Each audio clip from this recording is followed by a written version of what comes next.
Mr. Silent Channel. Kabanata 181 hanggang 185. Ayaw ako. 0181. Natawa si Yefan sa kanyang sarili dahil sa nangyari sa ibaba ngayon. Akala ko ay nine-love ka talaga sa akin, pero nahihiya ka at hindi ka naglakas loob na ipakita ito sa akin.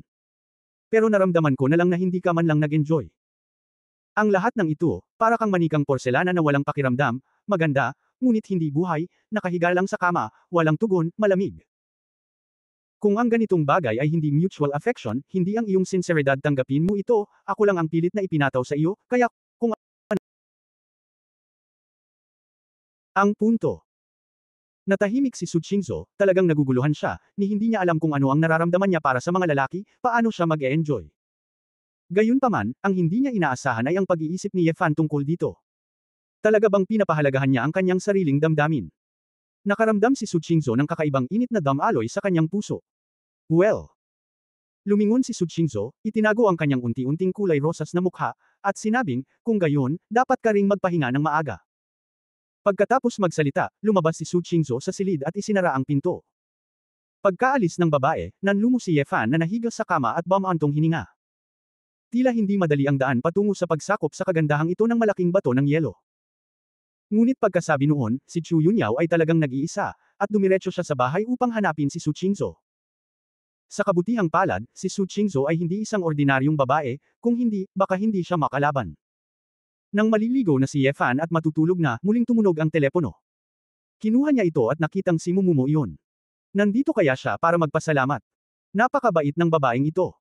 Kinuha ni Yefan ang telepono, hello. Woo. Sigaw ng dalaga ang tugon sa kanya. Sumabog ang ulo ni Yefan, bakit ka umiiyak? Ano ang problema? Yefan, nasaan ka? Hindi ako komportable. Umiiyak na sabi ni Mumumo. Anong meron? Nasa bahay ako, anong problema mo? Si Yefan ay naliligaw. Wala akong tirahan, Anong problema? Hindi pa neresolba ang bagay na iyon. Nahuli ang mga ngalo niya at patutot, ngunit ayaw sa akin ng aking ama. Ayaw mo. Ano? Anong ibig mong sabihin? Huwag na lang. Iniwan na ako. Wuho. Kinamot ni Yefan ang kanyang buhok. Ano ang nangyayari, kaya kailangan niyang magtanong, nasaan ka? Nasa tapat ako ng Defense Bureau, sabi ni Mumo. Napahikbi si Mumo. Naisip ito ni Yefan, ngunit nag-aalala pa rin siya, kaya kailangan niyang sabihin, kung gayon, pupunta ako ngayon, huwag tumakbo. Oh! Bulong ni Mumumo bilang tugon. Nagmamadaling bumaba si Yefan, iniisip na dapat si Su Qingzhou ay maligo at matulog, at ang pagsakay sa bisikleta ay tiyak na mag-aaksaya ng oras, kaya nagnakaw lang siya ng susi ng kotse, nagmaneho ng kotse, at dumiretso sa Defense Bureau. Mahina ang pagbuhos ng ulan sa taglagas mula sa kulay abong kalangitan sa gabi. Lalong nabalisa si Yefan, tiyak na walang payong ang babaeng ito, at hindi ko alam kung mababasa ito doon. Mababa ang temperatura sa gabi, at hindi magandang mag-freeze. Pagkatapos mag-isip tungkol dito, napagtanto ni Yefan na talagang nagmamalasakit siya kay Mumo. Parang matagal ko nang kilala ang isa't isa. Hindi man ako madalas nagkikita, I have already regarded this girl as a close person. Pagdating ng sasakyan sa destinasyon, nakita ko ang isang batang babae na nakasiksik sa pintuan ng isang tindahan sa gilid ng kalsada. Ang ulan ng taglagas ay sumunod sa hangin at bumagsak sa batang babae, na naging basa na ang kanyang bahagyang manipis na damit, at ang kanyang madilim na asul na seda ay damaykit din sa kanyang magandang mukha. Girl! Sumakay ka sa kotse. Bumusina si Yefan bago ginaisang si Mumumo, nakasandal at binuksan ang pinto ng co-pilot. Itinaas ni Mumumo ang kanyang ulo, pinunasan ang kanyang mga pulang mata, at pagkatapos makita na si Yefan iyon, tumakbo siya sa kotse na parang isang maliit na pas ang ligaw. Ikaw fan. Niyakap ni Mumumo si Yefan nang walang sabi-sabi, at kahit nasa sasakyan siya, ipinulupot niya ang kanyang mga braso sa leeg ni Yefan, kaya ibinaon niya ang kanyang ulo sa dibdib ni Yefan at umiyak. Nakita ni Yefan na basang-basa talaga ang babae, at bumantong hininga, huwag mong gawin ito, isara mo muna ang pinto ng kotse, at iuwi kita. Hindi ako uuwi. Ayaw na sa akin ng tatay ko. Huwag ka nang manggulo, sabi mo last time na ayaw mo sayo, pero this time inuulit mo na naman. Nanlumo si Yefan. Itinaas ni Mumumo ang kanyang ulo at malungkot na sinabi, sa pagkakataong ito ay talagang ayaw ko sa akin. Iniwan niya ako dito, sumakay ng taxi at umalis, at sinabing ayaw niya akong makita. Sumimangot si Yefan, ano ang nangyari? Paano ang dalawang mga ngalo niya at patutot? Sinabi ni Mumumo, nalaman ng pulisya na si Liu Zia ay may record na kriminal noon at siya ay sinungaling, at si Yu Sixian ay nakulong din dahil sa hinalang panloloko. Hindi maganda yan. Ano pa ba ang gusto ng tatay mo? Nagtataka si Yefan. Pakiramdam niya ay wala siyang mukha. Ang isang music hero at isang konduktor ay nalinlang ng ganitong uri ng tao, kaya kasalanan ko. Naiinis ako sa kanya. Napapout si Mumumu at mukhang maiyak na naman siya. Si Yefan ay pinakatakot sa luha ng babae, kaya dali-dali niyang niyakap ang babae, inabot at tinapik ang likod nito, hinawakan ang kanyang buhok, at inaliw, huwag kang umiyak, huwag kang umiyak, lalaki ang iyong ama, gusto mong maging normal, isipin kung naiintindihan mo ito, maaawa ka sa iyo. Maniwala ka sa akin, ginawa lang niya iyon kapag natama ng kanyang pagpapahalaga sa sarili. Hindi ako naniniwala. Isa siyang bastard. Nenas si Mumumo. Huwag mong sabihin na. Ang tatay mo talaga ang natama ng insidenteng ito, payo ni Yefan. Itinaas ni Mumumo ang kanyang ulo at tumingin sa lalaki, Yefan, pwede mo ba akong ibalik sa bahay mo? Wala akong tirahan ngayon. Mabilis na umiling si Yefan nang marinig niya ito. Kalimutan mo na, magdala ka ng Mumumo, hindi kayang makipag-away sa kanya ni Su Qingso kapag nakita niya ito. Pati yung mga babaeng high school students binabalik, huwag kang baliw. Ito. Hindi ito angkop, gusot na sabi ni Yefan. Hindi ako uuwi. Hindi ako uuwi. Niyakap ng mahigpit ni Mumumu si Yefan, parang koala na yamakap sa puno ng eucalyptus. Walang magawa si Yefan. Kung magpapatuloy ito, sipon ang dalaga sa kanyang pagkabasa. Pagkatapos ay dadalhin kita sa hotel at maliligo ng mainit. Hindi ito ang paraan para magpatuloy ng ganito. Pumunta sa hotel. Nang inag ang maselang katawan ni Mumumo, at sinulyapan niya ang lalaki ng mahina, na parabang nakapagdesisyon na siya, at sinabing, Laging nararamdaman ni Yefan na kakaiba ang tingin sa kanya ng babae, ngunit hindi niya ito masyadong inisip. Hiniling niya sa kanya na ikabit ang kanyang seatbelt at dinala siya sa malapit na 4-star hotel. Dahil nagpunta ako sa isang internet cafe ngayon, kailangan nilang dalawa na magdala ng kanilang mga dokumento. Gabi na lang kasi, walang standard rooms, big bedrooms lang. Naisip ni Yefan na ganoon din sa kanya kapag nakatulog na siya, kaya binuksan niya ito. Matapos buksan ang silid at pumasok sa pinto, hinimok ni Yefan, kumusta, naligo ka na, wala na kayong lahat, at hindi ko alam kung saan ako makakahanap ng lugar na mapagtataguan mula sa ulan. Nagpout si Mumumo, natatakot akong hindi mo ako mahahanap pagdating mo. Hindi ako nangangahas na pumunta ng malayo. Lumambot ang puso ni Yefan pagkasabi nito, nakakaawa talaga ang babaeng ito, maagang pumunta ang nanay niya, nang makilala ko ang isang ama na gustong magligtas ng mukha, at ang iba pang matatanda sa pamilya ay wala sa huwahay, kung hindi ako masyadong nag-iisa, hindi ko iisipin palagi ang paglalaro. Okay, maligo na tayo. Hihilingin ko sa waiter ng hotel na tulungan ka sa pagpapalit ng damit, sabi ni Yefan. Oo, masunarang tumanggaw si Mumumo, ngunit nag-aalangan na nagtanong, ikaw. Hindi ka aalis ngayong gabi, di ba? Kabanata 0182 Mag-aral ng mabuti. 0182.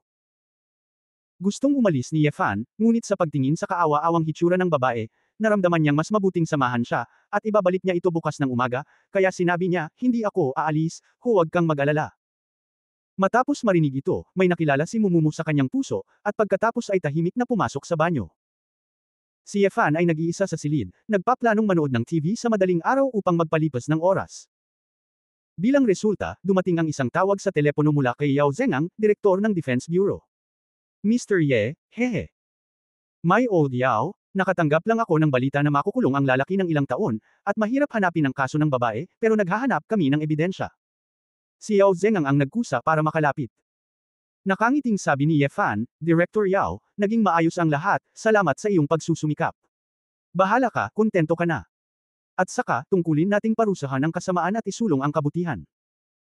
Nakangiting sinabi ni Yao Zhengang, Mr. Ye, kung may ganoong bagay sa hinaharap, tawagan mo lang ako, wala na akong iba. Mga kalamangan, pagkaraan ng maraming taon, dahil lamang sa isang pakiramdam ng hustisya kaya ako maupo dito. Hindi interesado si Yefan na makinig sa kanyang pagmamayabang, at ibinaba ang telepono pagkatapos ng ilang casual na chat. Hindi nagtagal, dinala din ng waiter ang mga damit na gustong palitan ni Mumumo, sa loob at labas, ngunit handa silang mabuti. Dinala ni Yefan ang mga damit sa pintuan ng banyo at sinabing, Girl, ang mga damit ay nasa pintuan na, ikaw na mismo ang kukuha nito mamaya. Tumugon si Mumumo sa loob, ngunit hindi gaanong nagsalita. Bumalik si Yefan sa kama at nahiga. Pagkatapos ng ilang minutong paghihintay ay bumukas ang pinto ng banyo. Gayunpaman, hindi kinuha ni Mumumo ang mga damit sa lupa, ngunit naglakad patungo sa malaking kama na walang mga paa. Nang marinig yun ni Yefan, tila hindi tama ang sitwasyon. Nilingan niya ang ulo at nakita niyang nahihiyang nakatayo sa gilid ang dalaga. Paano niya natatakpan ang kanyang katawan?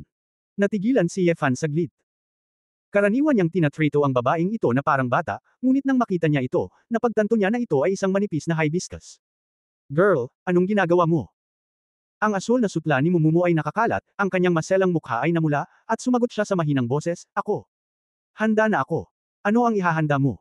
Nagtatakang tanong ni Yefan. Nagpout si Mumumo, hindi mo ba masyadong alam, bakit mo ako tinatanong?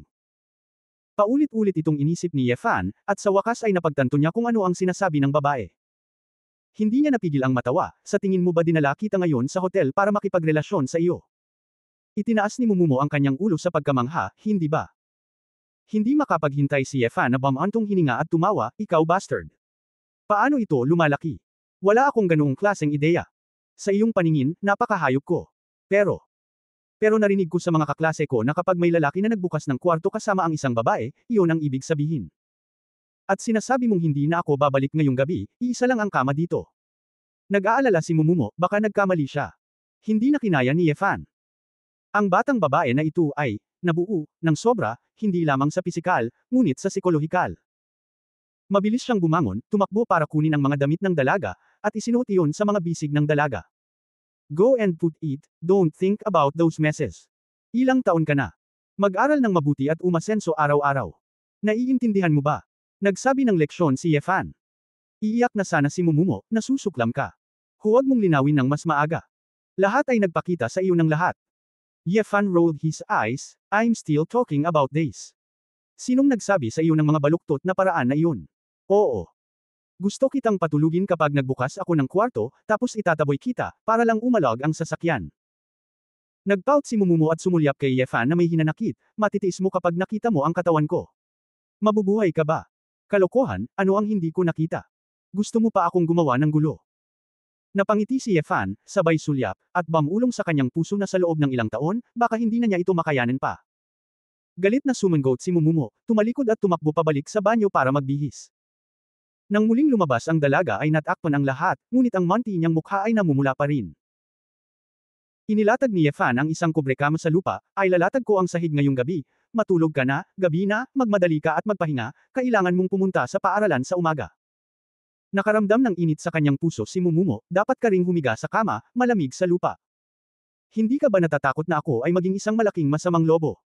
Sabi ni Yefan na may masamang ngiti.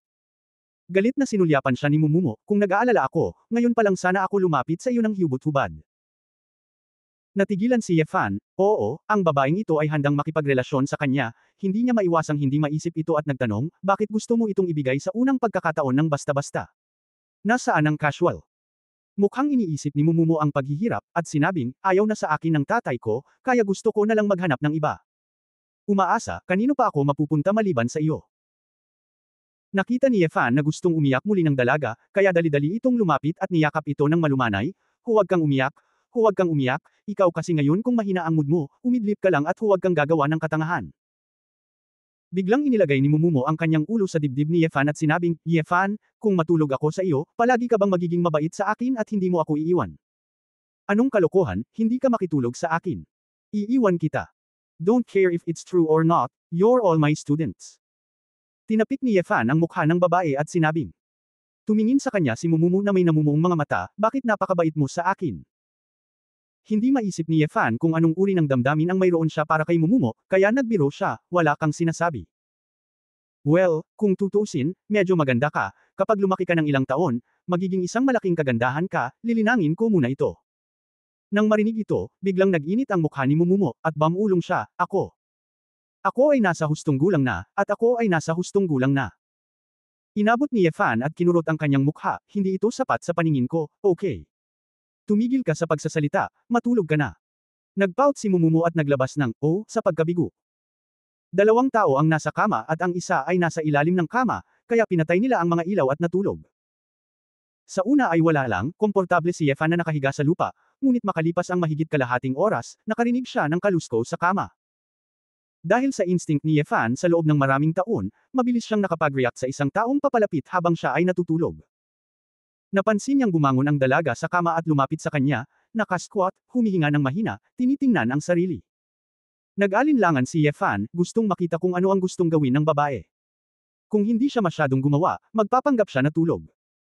Sa dilim, bahagyang ngumiti si Momomo, at pagkatapos, tulad ng isang makulit na duwende, ay yumuko at hinalikan si Ye Fan sa mukha. Salamat, Ye Fan, galit na sabi ni Momomo sa tainga ng lalaki.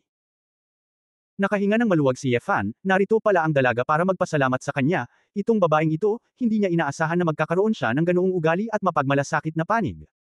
Pero nung naisip niyang okay na, medyo mali na ang sumunod na nangyari. Itinaas ni Momomo ang isang gilid ng kubrekama, at pagkatapos, isang malambot at nababanat na katawan na may pahiwatig ng lamig, ay pumasok sa kubrekama ni Ye Fan. Kabanata 0183. 0183. Si Ye Fan ay nahihirapan, nagising ba siya o nagpatuloy na magkunwaring tulog? Nang siya ay nag-aalangan, niyakap siya ni Momomo ng ganito mula sa kanyang likuran. Ang batang babae ay tulad ng may hawak na isang malaking manika ng oso, na may masayang ngiti sa kanyang mukha, at nagsimulang matulog. Malinaw na naramdaman ni Ye Fan na may malambot na bagay sa kanyang likod, ngunit maaari lamang siyang magpanggap na walang nangyari. Dahil pakiramdam niya ay wala nang ibang iniisip si Momomo, gusto lang nitong matulog kasama siya, iyon lang. Hindi namamalayan, pareho silang nakatulog ng mahimbing.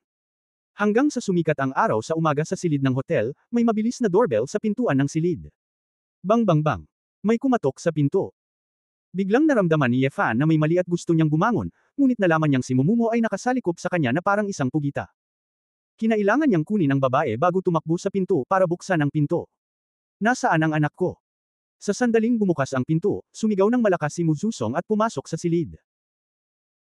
Ang waiter ng hotel ay humihingi ng paumanhin sa pintuan, paumanhin, Ginoo, hinahanap ng Ginoong ito ang kanyang anak na babae, at tumawag ang pulisya, wala kaming magagawa tungkol dito, mangyaring patawarin mo ako sa pagkakasala.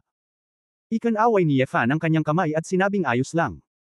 Talagang inaasahan niya na si Mu Zuzong ang dumating sa pinto sa pamamagitan ng ilang koneksyon. Tila si Momomo ay hindi umuwi ng magdamag, at ang kanyang biolohikal na ama ay nababalisa pa rin. Nakita ni Mu Zuzong ang kanyang anak na inaantok na nakahiga sa sahig, at habang nakahinga siya ng maluwag, sinulyapan niya si Ye Fan ng mapagbantay. Dad! Nagising din si Momomo sa oras na ito, nakita ang lalaki na nakatayo sa harapan niya, at napasigaw siya sa pagkalito. Walang ibang pakialam si Mu Zuzong, kaya lumuhad siya sa lupa at nanghihinayang sinabi, Momo, kasalanan ng tatay ko kahapon, hindi ka dapat iniwan ng tatay ko sa Defense Bureau, huwag kang magalit sa tatay ko, hindi na magagalit ang tatay ko. Hindi na yun. Ang batang babae na unti-unting nagising ay narinig ang mga salita ni Mu Zuzong, itinikom ang kanyang mapupulang labi, at ang kanyang mga mata ay naging mainit. Kahapon pinatay mo ako. Natarante talaga si tatay kahapon, sobrang sira, pero pinatay ka ni tatay, kasalanan ko, dapat bugbugin si tatay. Nagsisi si Mu Zuzong, inabot at tinapik ang kanyang bibig. Sa wakas ay napaluha si Momomo, tumalon at niyakap ang kanyang ama, Woo. Halos maluha rin si Mu Zuzong, bahagyang tinapik ang likod ng kanyang anak na babae, umaaliw. Pagkatapos ng lahat, sila ang biological na ama at anak na babae. Kahit gaano kabangges. Ang gulo, magiging mabilis ang pagkakasundo. Tel ang lana. Pagkaraan ng 10 minuto, hinailan ni Mu Zuzong si Momomo at lumapit kay Ye Fan. Sinabi ni Momo na wala kang ginawa sa kanya kagabi, at salamat sa iyo na hindi siya nabasa. Gusto kong pasalamatan ka, humihingi ng tawad si Mu Zuzong.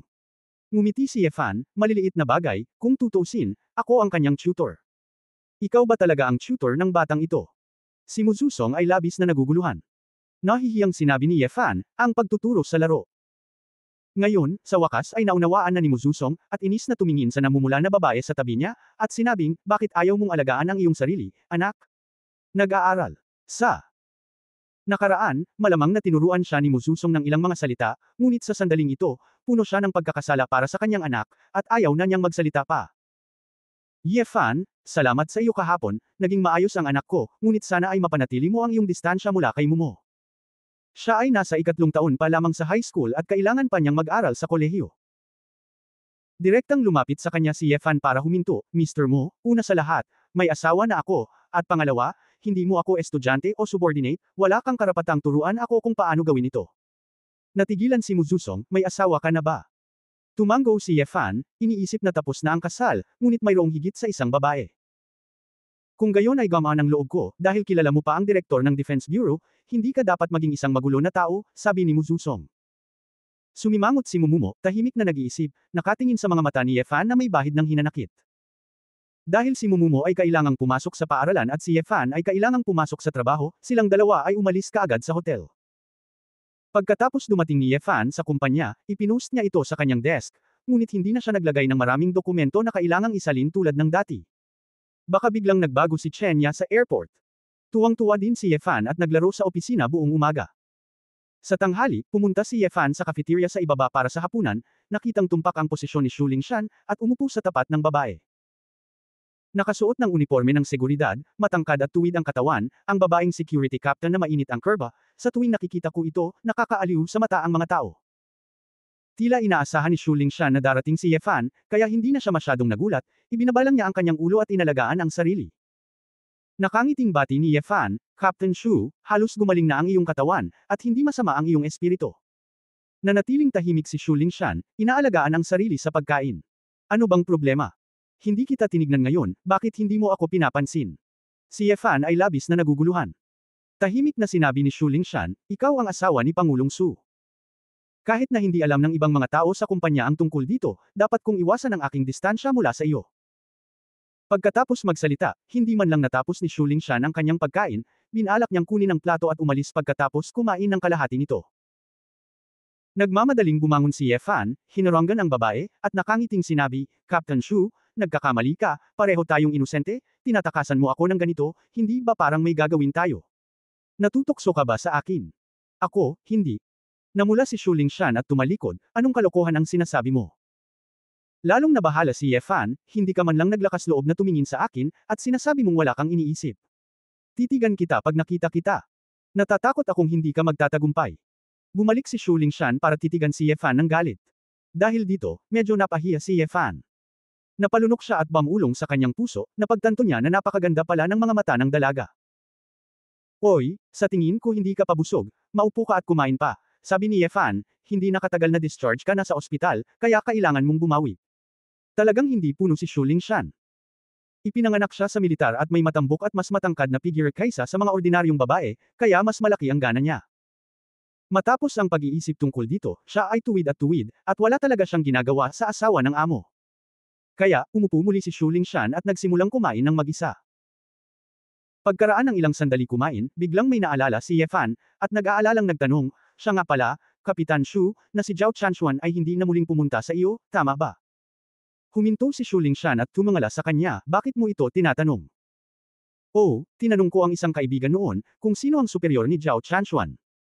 Sabihin sa Zhao Chanshuan na itigil ang panggigipit sa iyo. Hindi ko alam kung gagana o hindi. Walang kwentang sabi ni Ye Fan. Ang mga mata ni Shu Lingshan ay komplikado, so. Ginawa mo. Chapter 0184 hindi patas sa kanya. 0184.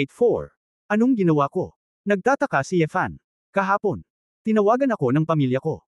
Ito ang unang beses na tinawagan nila ako mula nang dumating ako sa Huahay. Sa pagsasalita tungkol dito, ang ekspresyon ni Shu Lingshan ay halatang medyo malungkot. Oh, anong sabi mo? Tanong ni Ye Fan. Sinabi ng aking ama na ang pamilya Zhao ay nagmungkahi na putulin ang kasal, sabi ni Shu Lingshan. Napangiti si Ye Fan, iniisip na si Zhao Chanshuan ay maaari pa ring maging mabuting tao, at marahil ay talagang malakas ang mukha ni Exi Lin Yuan, hindi ito maganda, kaya iiwasan ko ang gulo sa hinaharap. Si Shu Lingshan ay mukhang naguguluhan at nagsabi, ngunit. Akala ko ay papagalitin ako ng aking pamilya, ngunit hindi nagalit ang aking ama at nagtanong sa akin ng mga kakaibang tanong. Ano ang kakaibang tanong? Nag-alinlangan si Shu Lingshan at sinabing, tinanong niya ako. Nakilala ko ba ang military advisor sa Huahay? Pagkatapos niyang magsalita, tinitigan ni Shu Lingshan si Ye Fan na parang lalabas na siya ng kakon, na parang may gustong makita. Ngumiti si Ye Fan, so sa tingin mo isa akong military advisor? Ako. Wala pa akong nakilalang military advisor. Para sa akin, isa siyang legend sa military world ng Xia Kingdom. Hindi ko alam kung ano ang hitsura ng military advisor. Bagamat sinabi ito ni Shu Lingshan, ang kahulugang ipinahayag sa kanyang mga mata ay halatang hulaan na si Ye Fan ay isang military advisor. Si Ye Fan ay medyo walang magawa, at mahinahong sinabi, hindi ako isang military advisor, ngunit isang military advisor ay isa sa aking mga kapatid. Dahil alam mo na ito ay may kaugnayan sa military advisor, okay lang na sabihin ko sa iyo.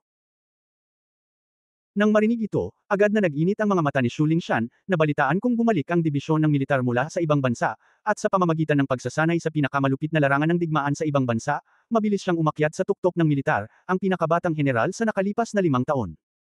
Ikaw ba ay isang military advisor na nakilala mo sa ibang bansa? Nakinig si Ye Fan ng may maasim na puso, iniisip kung paano naging superhero ang nakababatang kapatid na lalaki na nagmula sa likod ng kanyang likuran nang sabihin ito ni Shu Lingshan. Hindi kaya idol ng babaeng ito si Exi Lin Yuan. Hindi magagawa iyon. Mga kapatid, maaari mong hayaan ang iba, ngunit hindi sila maaaring payagan ng mga babae. Sobrang hinahangaan mo ba siya? Tanong ni Ye Fan. Tumango si Shu Lingshan at walang pag-aalinlangan na umamin, syempre, noong nakaraan, kapag ang lahat ng tao sa ating hukbo ay nag-uusap tungkol sa mga dibisyon ng militar, akala nila ito ay isang alamat. Ang isang tao ay maaaring pumunta mula sa grassroots level ng Dragon Soul patungo sa ikatlong posisyon ng Dragon Soul sa loob ng 3 taon. Talagang hindi ito aksidente. Ipinagyayabang mo siya, wala siyang karanasan sa ibang bansa, pwede ba siyang maging military division for 3 years?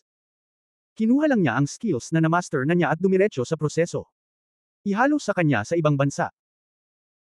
Hanggang ng magkakapatid, bawat isa ay mas malakas lamang sa kanya, hindi mas mahina kaysa sa kanya, huwag mong masyadong isipin ang batang iyon, winagayway ni Ye Fan ang kanyang kamay, hindi siya nagsalita ng kalokohan, ito ba ang totoo? Tatanggi na sana si Shu Lingshan, ngunit pakiramdam niya ay kakaiba ito, kung bakit maasim ang mga salita ni Ye Fan. Saglit itong pinag-isipan ng babae, at hindi maiwasang mapangiti sa kanyang mga labi, ay advisors military advisors, so I'm getting in your way. Why are you so unhappy? Nagpout si Ye Fan, wala ako, nagsasabi ako ng totoo. To be honest, lahat sila ay normal na tao, hindi masyadong masama. Narinig ko na ang strategist ay isang master of the innate realm, ikaw ba ay kasing husay niya? Tanong ni Shu Lingshan.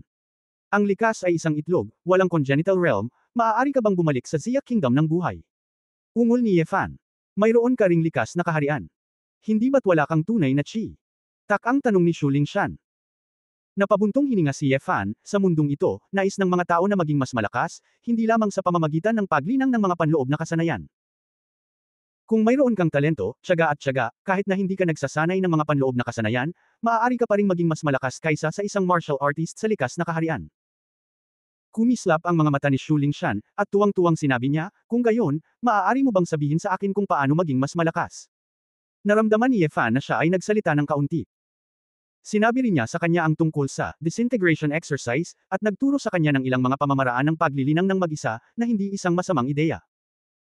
Bueno, maghintay ng 2:00 ng hapon, pumunta ka sa training ground, at may ituturo ako sa iyo, sabi ni Ye Fan. Nagtanong si Shu Lingshan, maaari ka bang maging mas malakas kaysa sa likas na kaharian? Depende ito sa kung gaano ka kahusay mag-ensayo. Masasabi ko lang na kung magsanay ka ng mabuti, ang likas na kaharian ay tiyak na hindi mo kalaban, sabi ni Ye Fan. Ayaw kumain ni Shu Lingshan, sino ka ba? Bakit may kilala kang guro sa militar at may kakaibang paraan ng paglilinang? Ngumisi si Ye Fan, gusto mong malaman. Halikan mo ako at sasabihin ko sa iyo.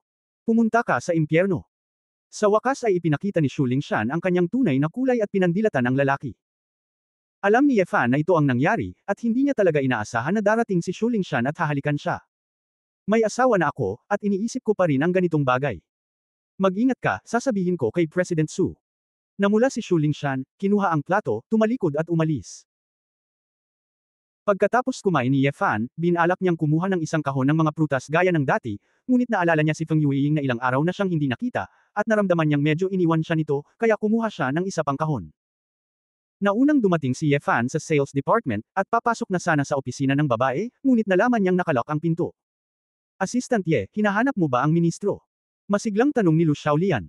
Oo, Xiaolian, paano si Minister Feng? Nagtataka si Ye Fan. Nagbakasyon ng mahabang bakasyon ang ministro at hindi pa bumabalik, sabi ni Lu Xiaolian. Natigilan si Ye Fan, bakit hindi niya alam, bakit siya humingi ng leave? Ito. Ewan ko, parang may nangyayari sa bahay. Nabalitaan ko rin na nag-apply ang ministro para lumipat sa isang branch sa ibang bansa. Hindi ko alam ang dahilan. Assistant Ye, alam mo ba? Nagbago ang mukha ni Ye Fan, iniisip ang ilan sa mga ekspresyon at salita ni Feng Yueying noong araw na iyon, hindi niya maiwasang hindi mapalagay. I see, salamat Xiaolian. Sumimangot si Ye Fan, sumakay ng elevator pabalik sa itaas na palapag, at pumasok sa opisina ng presidente. Si Su Qingzhou ay abala sa pagtingin sa ilang mga dokumento. Ngayon, ang babae ay nakasuot ng isang ivory white shirt na may pink na pleated na palda, at ang kanyang jet black na buhok ay kulot sa dulo.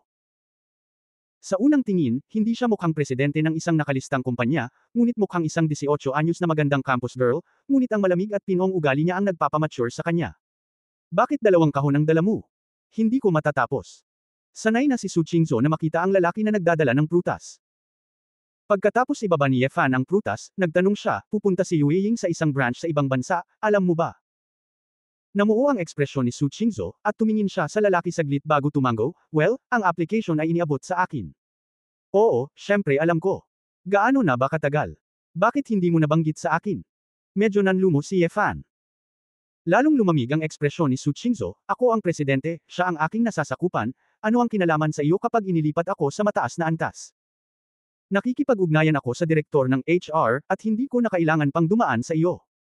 Alam mo hindi ko sinasadya yon. Kung dahil sa relasyon natin, dapat alam ko. Hindi ako mataranta. Ang unfair sa kanya na bigla siyang pumunta sa ibang bansa. Ye Fan sabi. It's not fair to her, but it's fair to me. Bakit ba lagi mo akong iniisip na mabistang babae? Matalim na tanong ni Su Qingzhou. Kabanata 0185 Red Paint. 0185. Mapait na ngumiti si Ye Fan, at tila nabigla na naman siya, kaya kailangan niyang magpaliwanag, Xiaoshu, hindi ko sinasadya, gusto ko lang malaman ang dahilan. Bakit, sa tingin mo ba sinadya kong itago ito sa iyo para makipaghiwalay sa iyo? Nakaramdam ng hinanakit at galit si Su Qingzhou, hindi niya maiwasang mapangiti, masyado kang nagmamalasakit sa kanya, bakit hindi mo siya puntahan? Naisip mo na ba kung bakit hindi niya sinabi sa iyo? Ang ganyang conflict. Sa takot na magalit ulit ang babae, dali-dali itong ngumiti at sinabing, mali ako, huwag kang magalit, hindi ko na dapat tinanong sa iyo iyon. Minabuti kong ako na mismo ang magtanong sa kanya. Paulit-ulit mong sinasabi na legal kaming mag-asawa, kahit na mahal mo si Feng Yueying sa puso mo, dapat mo man lang akong igalang sa panlabas na anyo. Lumapit ka sa akin at tanungin mo ako ng ganyan, naisip mo na ba ako? Anong nararamdaman mo? Bumilis sa galit ang dibdib ni Su Qingzhou. Labis na nahihiya si Ye Fan nang marinig niya ito. Bagamat hindi sinasadya, tila hindi ito tama, at hindi pa rin niya gaanong naiintindihan ang isipan ng mga babae. Lumabas ka. Ayokong makita ka. Malamig na saway ni Su Qingzhou. Napabuntong hininga si Ye Fan, ayaw niyang magdagdag ng panggatong sa apoy, at tahimik na tumalikod at lumabas ng opisina. Nang makitang talagang tumalikod ang lalaki at umalis, pinagalitan siya ni Su Qingzhou ng daan-daang libong beses sa kanyang puso. Patay na Ye Fan, mabahong Ye Fan, para talagang sinabihan kang umalis. Hindi ako nakapagsalita ng magandang salita. Bumulong si Su Qingzhou, namumula ang kanyang mga mata, at tiningnan niya ang dalawang kahon ng prutas na naagrabyado. Diretsyong pinulot, at itinapon sa basurahan, na para bang isang tao ang itinapon dito. Medyo napakamot din ng ulo si Ye Fan. Lumabas siya ng opisina at tinawagan si Feng Yueying, ngunit sa hindi malamang dahilan, naka-off ang telepono. Sa sandaling ito, hindi na siya makapaghintay na pumunta kaagad sa bahay ni Feng Yueying upang makita kung naroon ang babae. Ngunit ipinangako niya kay Xu Lingshan na kung gusto niyang turuan siya ng isang hanay ng mga kasanayan sa paglilinang, kailangan niyang pumunta muna sa lugar ng pagsasanay. Pagdating niya sa training room, nag-iinit na doon si Xu Lingshan. Nakasuot ng martial arts uniform ang babae at medyo masikip pa ang puting maluwag na damit. Nang makitang napakaseryoso ng babae, hindi maiwasan ni Ye Fan na magtaka, Captain Xu, mahilig ka bang mag-ensayo? Bakit, hindi ba pwede? Sinabi ni Xu Lingshan, ikaw, tulad ng mga taong iyon, pakiramdam na ang mga kababaihan ay nagsasanay ng mga kasanayang ito sa pakikipaglaban. Hindi sapat upang panatilihin ang mga kababaihan. Napahiya si Ye Fan, sa katunayan, siya ay medyo macho, at naramdaman na ang mga babae ay dapat magkaroon ng hitsura ng mga babae, ngunit hindi niya ibinukod ang mga kababaihan sa pagsasanay ng martial arts. Wala, magsimula tayo sa lalong madaling panahon. Pagkatapos kitang turuan, kailangan kong lumabas ng mabilis, sabi ni Ye Fan. Nagmamadali ka bang lumabas? Bakit hindi mo palitan? Hindi ako henyo. Baka hindi na maalala ang itinuro mo sa akin sa maikling panahon. Napakunot ang noo ni Xu Lingshan, sineseryoso niya ito. Umiling si Ye Fan, hindi, ituturo ko lang sa iyo ang isang napakasimpleng hanay ng mga galaw, na tiyak na maaalala mo sa loob ng isang oras. Si Xu Lingshan ay labis na naguguluhan, kung ano ang isang hanay ng mga paggalaw. Nang magpakita si Ye Fan ng isang tila simpleng hanay ng mga galaw, lalo siyang sumimangot. Ye Fan, kahit na ang kung fu ko ay mas masahol pa kaysa sa iyo, hindi mo kailangang lokohin ako ng ganito, tama. Ang ganitong uri ng magulo na aksyon ay hindi kung fu. Medyo nagalit si Xu Lingshan, pinaglalaruan siya ng lalaki. Natahimik si Ye Fan, Captain Xu, huwag kang mag-alala, gagawin mo ang ginawa ko, gawin mo ulit, at pagkatapos ay maranasan mo. Gawin mo lang. Kas-simple lang yan, nababasa ko minsan.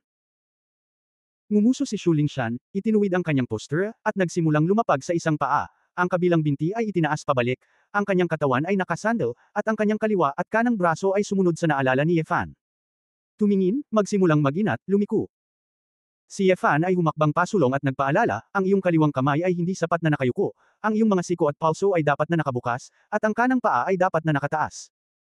Sinunod ni Shu Lingshan ang mga tagubilin ng lalaki at dahan-daang sumunod sa pamantayan. Halika, ngunit habang siya ay naging mas pamantayan, bigla niyang naramdaman na ang karga sa kanyang katawan ay tumataas. Hey, naging mabilis ang paghinga ni Shu Lingshan, at tumutulo ang pawis mula sa kanyang noo. Umiling si Ye Fan, hindi rin tama ang iyong mga binti, hindi lang tuwid, kailangan mong sumandal sa isang tiyak na anggulo. Magkano? Mga 6 na degree, sabi ni Ye Fan. Pagod si Shu Lingshan. Ano ang ika-6 na antas? Kinamot ni Ye Fan ang kanyang buhok at sinabing, tutulungan kitang ayusin ito. Ikaw ba? Isip. Sumulyap siya. Hindi rin ito pinansin ni Ye Fan. Matapos hawakan ng dalawang kamay ang hita ni Shu Lingshan, dahan-dahan siyang sumulong. Dahil ang kamay ni Ye Fan ay dumampi lamang sa panloob na bahagi ng kanyang hita, at mayroon lamang isang pares ng pantalon sa pagitan, ang pakiramdam na ito ay malinaw na malinaw. Matapos mahawakan si Shu Lingshan, napagtanto niya na ang paggalaw ay masyadong malabo, dahil ang kamay ng lalaki ay talagang hindi malayo sa kanyang sensitibong bahagi. Ikaw, bakit mo hinahawakan ng ganyan? Namula si Shu Lingshan, hindi alam kung siya ay pagod o nahihiya. Naramdaman ni Ye Fan ang maselang hawakan at ang elastic na feedback sa kanyang mga kamay, at medyo nasiyahan siya dito. Bulong niya sa puso, may pakinabang pala ang pagtuturo ng beauty kung fu. Gusto mo bang turuan si Su Qingzu na magsanay?